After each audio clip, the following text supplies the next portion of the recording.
I'm Frugal and this is my simple skincare routine. By the way, I have an oily sensitive skin type na very tricky i-manage dito sa Pilipinas kasi alam niyo naman yung weather natin.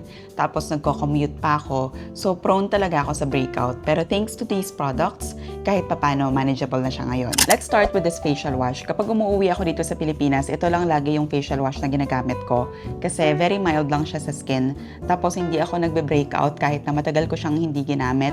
Tapos i-reintroduce ko siya sa skin ko. Next is this rice toner from I'm From. Ever since na-try ko tong toner na to, hindi na siya nawala sa routine ko kasi it works well sa skin type ko. As someone kasi na merong sensitive skin type, as much as possible during the day, hindi ako masyadong naglalagay ng skincare products kasi nga ayoko maklog yung pores ko at ayoko mag-breakout.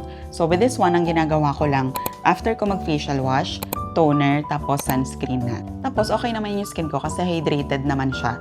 Hindi siya nagda-dry kahit na wala akong moisturizer.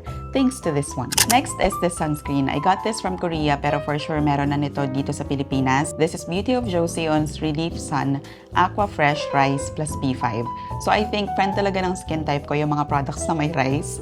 Very Asian. And it works well sa akin kahit na nandito ako sa Pinas or andun ako sa Malta. Next is this essence from I'm From. Actually, freebie lang to nung binili ko yung rice toner ko.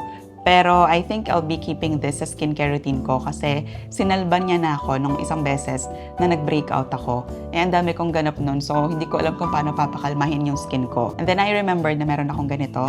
Tinry ko siya once, and the following day, na-notice ko na kahit papano, kumalma yung breakout ko at hindi na siya nadagdagan. Speaking of breakout, kapag mapapansin ko na magkakaroon ako ng pimple, tas gusto ko siyang pingilan, or may pimple na ako, tas gusto ko siyang mag-dry agad, gagamitan ko siya nitong Hello Glow Acne Spot Drying Cream.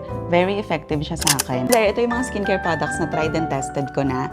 If you are planning to try them out, make sure lang na do your research or mag-consult kayo sa dermatologist para ma-make sure natin na ideal siya sa skin type nyo. That's it for today. Ciao!